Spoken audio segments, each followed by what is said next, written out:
சுரேஷ் ஸ்டேஷனில் நடந்ததை பற்றியே நினச்சிட்டு இருக்காரு. ஃப்ரெண்டும் ஒய்ஃபும் வந்து கம்ப்ளைண்ட் கொடுக்க வந்திருப்பாங்க. ஒய்ஃப் வந்து அவர் என்னை அடிச்சிட்டாரு அப்படின்னு சொல்லியிருப்பாங்க. ஹஸ்பண்ட் வந்து இவன் நான் சொல்கிறத எதையுமே கேட்க மாட்டா, அதனால தான் அடிச்சிட்டேன்னு சொல்லியிருப்பாங்க.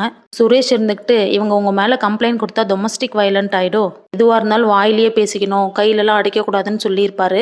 ஆனால் யோசிப்பார், நம்மளும் மதியம் அடித்தது தப்பு தானே, நம்மளும் எதாக இருந்தாலும் வாயிலேயே பேசியிருக்கணும், என்னதான் கோவம் இருந்திருந்தாலும் நம்ம அவளை அடிச்சிருக்கக்கூடாது, கிட்ட வீட்டில் போய் மன்னிப்பு கேட்கணும். ஆனால் அவள் இதை எப்படி எடுத்துப்பான்னு தெரியலையே, என்ன ஆனாலும் சரி அவகிட்ட போய் பேசிடணும் அப்படின்னு சொல்லிட்டு வீட்டுக்கு போவார். அங்கே வீட்டுக்கு போனால் நம்ம ராஜலக்ஷ்மி வேணும்னே அழகுமதி மேலே அடுக்கடுக்காக கம்ப்ளைண்ட் சொல்லிகிட்டே இருப்பாங்க. சுரேஷு, உன் பொண்டாட்டியை துணி துவைக்க சொன்னதுக்கு என்னையெல்லாம் துவைக்க முடியாது அப்படின்னு சொல்லிட்டு இன்னுமே துவைக்காமையே போட்டு வச்சிருக்காடா. இந்த அழகுமலனும் அவளுக்கு சப்போர்ட் பண்ணிட்டு 2 பேருமே சேர்ந்து என்னை கொடுமைப்படுத்தாங்கடா சுரேஷு. நானே இப்போ தான் டயர்டாக வந்திருக்கேன், கொஞ்ச நேரம் விடுங்கம்மா, சும்மா ஏதாவது ஒன்று சொல்லிகிட்டே இருக்காதீங்க அப்படின்னு சுரேஷ் ராஜலக்ஷ்மி மூஞ்சில் அடித்த மாதிரி சொல்லிட்டு உள்ளே போயிடுவாங்க.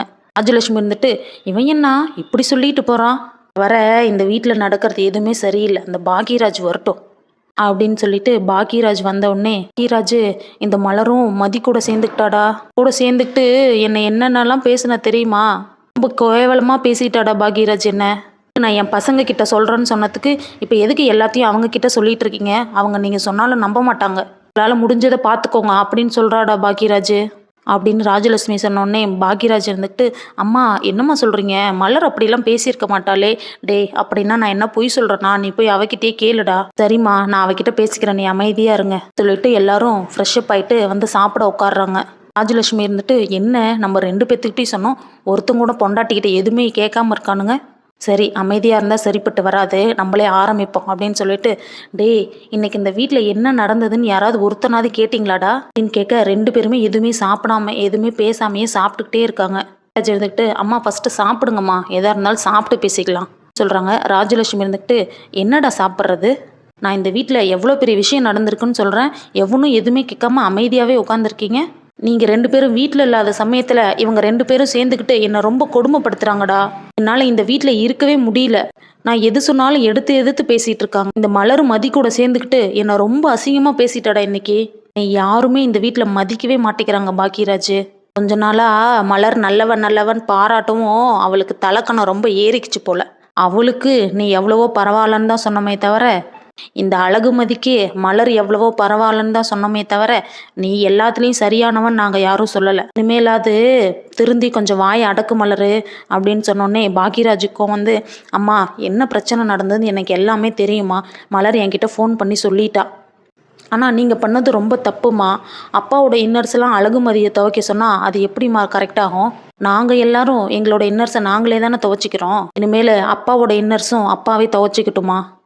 அது எப்படி இத்தனை நாளாக வாஷிங் மிஷினில் தானே போட்டுட்டு இருந்தீங்க, இன்னைக்கு திடீர்னு வந்து அழகுமதியை இன்னர்ஸை துவைக்க சொன்னால் யாருக்காக இருந்தாலும் கோவம் வரதானம்மா செய்யும் அப்படின்னு பாக்யராஜ் சொன்னோடனே சுரேஷ் இருந்துக்கிட்டு, என்னன்னா என்னென்னமோ பேசிகிட்டு இருக்க, அம்மா அப்பாவோட இன்னர்ஸை மதிய துவைக்க சொன்னாங்களா, என்னால் இதை நம்ப முடியலையே, அண்ணா நீ எதுவும் நம்பாதனா, இவங்க 2 பேரும் ஏதாவது சேர்ந்து பொய் சொல்லியிருக்க போகிறாங்க அப்படின்னு சொன்னோடனே, டே இல்லைடா சுரேஷ், மலரே என்கிட்ட சொன்னா, அம்மா அந்த துணியெல்லாம் தனியாக எடுத்து போட்டு இதெல்லாம் மிஷினில் போடக்கூடாது, நீ தான் கையில் துவைக்கணும்னு சொன்னாங்களாம் அப்படின்னு சொன்னோடனே சுரேஷ் இருந்துக்கிட்டு, அம்மா ஏம்மா இப்படி பண்ணுறீங்க, இதெல்லாம் நீங்கள் பண்ணிட்டு அவங்க மேலே குத்த சொல்லிட்டு இருக்கீங்களா, இருந்தாலும் அப்பாவோட இன்னர்ஸை அழகுமதி துவைக்க சொன்னது தப்பு தானம்மா, அப்படி உங்களுக்கு கையில் தான் துவைச்சி போடணுன்னு இருந்தால் நீங்களே அதை மட்டும் துவைச்சி போட்டிருக்கலாம்ல, விட்டுட்டு தேவையில்லாமல் அவளை துவைக்க சொல்லி எதுக்குமா இந்த பிரச்சனை, அவள் சும்மாவே வானத்துக்கும் பூமிக்கும் குதிப்பா, அவளை போய் இன்னர்ஸ் துவைக்க சொன்னால் அவள் துவைப்பாளான்னு உங்களுக்கு தெரிய வேணாமா அப்படின்னு சொன்னோடனே ராஜலட்சுமி வந்துட்டு, டே என்னடா இந்த வீட்டில் நடக்குது, அழகுமதி என்னடி பண்ணி வச்ச எல்லாத்தையும், எல்லாருமே உன் பக்கம் சப்போர்ட் பண்ணிட்டு இருக்காங்க, டே என்ன எல்லாரும் பொண்டாட்டி பக்கம் சாய ஆரம்பிச்சிட்டிங்களா, நானும் எத்தனை நாளைக்குன்னு பார்க்குறேன், நாளைக்கே மாப்பிள்ளைக்கு ஃபோன் போட்டு வர சொல்கிறேன், வர சொல்லி இதுக்கு ஏதாவது ஒரு முடிவு கட்டுறேன் அப்படின்னு சொல்லிட்டு ராஜலட்சுமி எழுந்திரிச்சு போயிடுறாங்க. சுரேஷ் மதி கிட்ட போய், மதி சாரி மதி அப்படின்னு கேட்குறாங்க. சாரியா, நீங்கள் எதுக்கு சாரி சொல்கிறீங்க, இல்லை, நான் அன்னைக்கு உன்னை என்னதான் இருந்தாலும் அடிச்சிருக்க கூடாது. என் மேலே தான் தப்பு.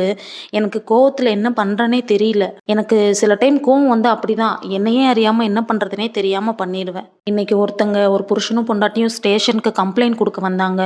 அவங்களும் நம்மள மாதிரியே தான் இதே பிரச்சனைன்னு தான் வந்தாங்க. ஆனால் அவங்களுக்கு நான் அடிக்கக்கூடாதுன்னு சொல்லி அமுச்சு விட்டேன். அப்போ தான் என் புத்திக்கு உரைச்சிது மதி, நான் உன்னை அடித்தது எவ்வளோ பெரிய தப்புன்னு. இனிமேல் நான் எந்த சூழ்நிலையிலையும் எந்த காரணத்துக்காகவும் உன்னை அடிக்கவே மாட்டேன். ப்ளீஸ் என்னை மன்னிச்சிட்டு அப்படின்னு சொல்லிடுறாங்க. வந்துட்டு உடனே இல்லை நானும் தான் சாரி, நீங்கள் என்னதான் இருந்திருந்தாலும் நானும் உங்களை திருப்பி அடிச்சிருக்க கூடாது. ஆனால் என்னதான் இருந்தாலும் நீங்கள் என்னை அடித்தது தப்பு தான். அதுக்காக நான் உங்களை திருப்பி அடித்ததும் தப்பு தான். என்னையும் மன்னிச்சிருங்க சாரி அப்படின்னு மதி சொன்னோடனே சுரேஷ் இருந்துக்கிட்டு நீ சாரிலாம் கூட கேட்பியா அப்படின்னு சொல்கிறாங்க. அதுக்கு மதி இருந்துக்கிட்டு என் மேலே தப்பு இருந்தால் நான் கண்டிப்பாக சாரி கேட்பேன். ஆனால் என் மேலே தப்பு இல்லைன்னா நான் என்ன ஆனாலும் சாரி கேட்கவே மாட்டேன் அப்படின்னு சொல்கிறாங்க. சுரேஷ் இருந்துக்கிட்டு அதை தான் பார்த்தனே. சரி, ஜாபுக்கு அப்ளை பண்ணியிருந்தேன்னு சொன்னியே, அது என்னாச்சு? இப்போ செமஸ்டர் எக்ஸாம் வரப்போகுதுன்றனால எந்த காலேஜ்லேயுமே வேக்கண்ட் இல்லை. பட் எல்லாத்துக்கும் நான் அப்ளை பண்ணி வச்சுருக்கேன்.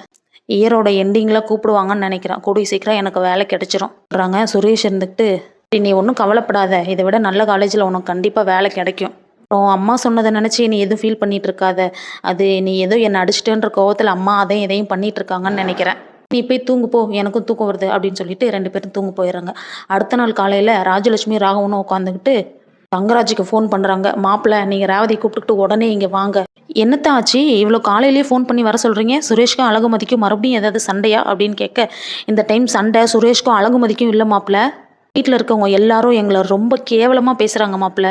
இந்த அழகுமதி எல்லாத்தையும் அவளோட கைக்குள்ளே போட்டுக்கிட்டு என்னை ரொம்ப கொடுமைப்படுத்துகிறாங்க மாப்பிள்ளை. மலரு கொஞ்சம் பேசல. குட்டி பாம்பா அடங்கி கிடந்தவ இன்னைக்கு மதி கூட பேச்சை கேட்டுக்கிட்டு ரொம்ப கேவலமாக பேசிட்டா மாப்பிள்ள அப்படின்னு சொன்னோடனே நான் வரேன் அப்படின்னு சொல்லிட்டு தங்கராஜ் ரேவதி கூப்பிட்டுட்டு கிளம்புறாங்க. மாப்பிள்ள வரக்குள்ள நம்ம இப்படியே உட்காந்துருந்தா வேலைக்கு ஆகாது. எப்படியும் இவளுங்க அந்த ட்ரெஸ்ஸை துவைச்சிருக்க மாட்டாளுங்க, நம்மளே போய் துவைக்கிற மாதிரி உட்காந்துருப்போம் அப்படின்னு சொல்லிட்டு நேற்று போட்ட பக்கெட்டில் இருந்த ட்ரெஸ்ஸை இன்னும் துவைக்காமல் வச்சுருக்காளுங்க அப்படின்னு சொல்லிட்டு ராஜலட்சுமியே அந்த இன்னர்ஸை துவைக்கிறதுக்கு உட்காடுறாங்க. உடனே அழகுமலர் மதியை கூப்பிட்டு மதி இங்கே வந்து கொஞ்சம் எட்டி பாறேன், காலையிலேயே இந்த கண்கொள்ளா காட்சி பார்க்கவே நல்லா இருக்குல்ல அப்படின்னு சொன்னோடனே அழகுமதியும் அழகுமலரும் வந்து எட்டி பார்த்தா ராஜலட்சுமி துணி துவைச்சிட்டு இருக்காங்க. ராஜலட்சுமி துவைச்சிக்கிட்டு இருக்கிறத அழகுமலரும் அழகுமதியும் சிரிச்சு பார்த்துட்டு இருக்கிறத நம்ம தங்கராஜ் வந்து பார்த்துடுறாரு. இருந்துக்கிட்டு அப்படி என்ன இவங்க சிரிச்சு பார்த்துட்டு இருக்காங்க அப்படின்னு எட்டி பார்த்தா ராஜலட்சுமி துணி துவைச்சிட்டு இருப்பாங்க. அருமதியும் பின்னாடி திரும்பி பார்த்தா தங்கராஜ் முறைச்சி பார்த்துட்டு இருப்பாரு.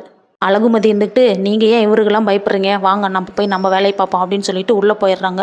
தங்கராஜ் போய் ராஜலட்சுமி கிட்ட அத்தை என்னத்தை பண்ணிட்டு இருக்கீங்க, நீங்கள் ஃபஸ்ட்டு எழுந்திருச்சு வாங்க, உங்கள் வயசுக்கு நீங்கள் இந்த வேலையெல்லாம் செய்யலாமா? ஆல்ரெடி உங்களுக்கே ரொம்ப உடம்பு சரியில்லை, அடிக்கடி கால் வலிக்குதுன்றீங்க, இல்லை இத்தனை பேர் உட்காந்துருக்காங்க, நீங்கள் ஏன் இந்த வேலையெல்லாம் பார்த்துட்ருக்கீங்க, உள்ளே வாங்கன்னு சொல்லிட்டு ராஜலட்சுமி உள்ளே கூட்டிகிட்டு போயிடுறாங்க. ராஜலட்சுமி உள்ளே போய் நடந்தது மட்டும் இல்லாமல் நடக்காததை நிறையாவும் சொல்லிடுறாங்க. பாக்கியராஜ் சப்போர்ட் பண்ணா சரி, சுரேஷும் சப்போர்ட் பண்ணானா அப்படின்னு தங்கராஜ் சாக்காய் கேட்டுட்டு எல்லாத்தையும் வர சொல்லுங்க பேசலாம் அப்படின்னு சொல்லிட்டு கூப்பிட்றாங்க. அடுத்து என்ன கொடுக்குதுன்னு நாளைக்கு பார்க்கலாம். Bye bye.